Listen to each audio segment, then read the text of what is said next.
Presentism is the idea that we interpret history through a modern lens, through our perspective today. Many of you are familiar with Paul Broca. He found Broca's area in the brain. In the mid-1800s, he wrote that women were intellectually inferior to men because women's brains tended to be smaller than men's brains. People were doing autopsies at the time, weighing brains, and seeing with their own eyes this difference in size.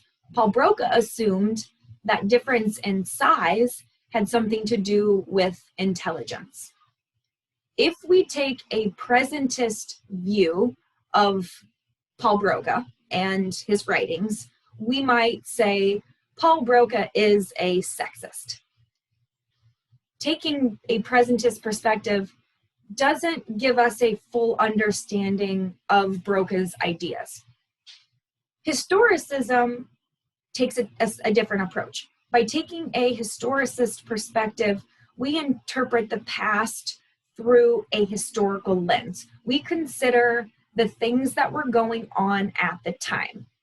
The zeitgeist it includes the trends, the ideas, the way people dressed, hobbies, everything about life in the 1800s, for example, may have played a role in Paul Broca's ideas. So if we take a historicist perspective and analyze Paul Broca's writings, we might say that his ideas are in fact consistent with the popular opinion in the 1860s.